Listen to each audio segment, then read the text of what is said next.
नवाब साहब, बहुत बड़ा बगीचा है आपका। नवाब साहब, आपके बगीचे में तो हर रंग के फल होंगे। ये भी कोई कहने वाली बात है? जब हमारा इतना बड़ा बगीचा है तो इसमें तो हर रंग के फल होंगे। तो इसी बात पे नवाब साहब अपने बगीचे के हमें अच्छे अच्छे फल खिलवा दीजिए। जाओ हमारे बगीचे में जो तुम्हें अच्छे अच्छे फल लगे उसे तोड़ के खा लो। नवाब साहब, तुम्हारे बगीचे की तारीफ ही तो बहुत सुनी, लेकिन फल एक भी नहीं मिला। क्या इतने बड़े बगीचे में एक भी फल नहीं है? तो ये बगीचा हमारा किस काम का? इस बगीचे को हम आज ही कटवाएंगे और इसमें एक बड़ी सी कोठी बनवाएंगे। चलो मेरे साथ। रुकिए नवाब साहब, हमें मत कटवाइए। माना कि हमारे पेड़ पे फल नहीं है, मगर जड़ी बूटियाँ तो हैं जो आपकी हर बीमारी में काम आएंगी।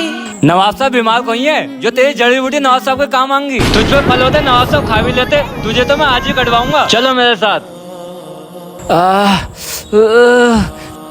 जब से हम जंगल से आए हमारे पैर में किसी कीड़े ने काट लिया। हमारे बहुत ज्यादा तकलीफ हो रही है। जाओ हकीम जी को बुला के लेके आओ। आइए हकीम जी। नवाब साहब, मैं देखता हूँ आपको क्या तकलीफ है। नवाब साहब, आपका पैर तो पूरी तरीके से सड़ चुका है और इन्हें ठीक करने के लिए अश्वगंधा के पत्तों की जरूरत है। अगर वो टाइम पर नहीं मिले तो आपका पैर काटना पड़ सकता है। नवाब साहब, अश्वगंधा का पेड़ तो आपके बगीचे में है। क्या?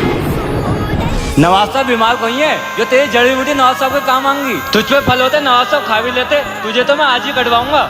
चलो मेरे साथ। हमें जल्दी से वहाँ ले चलो। नवाब साहब, यही है वो पेड़। नवाब साहब, अब आप ठीक हो जाएंगे। देखा नवाब साहब, इस बगिया की जड़ी बूटियाँ आपके काम में आई। आज मुझसे बहुत बड़ी गलती हो जाती इस बगीचे को कटवा के। आज मुझे एहसास हो गया इस बगीचे की जड़ी बूटी काम की है। तू मुझे माफ कर दे। जी नवाब साहब, हमने आपको माफ किया। शुक्रिया।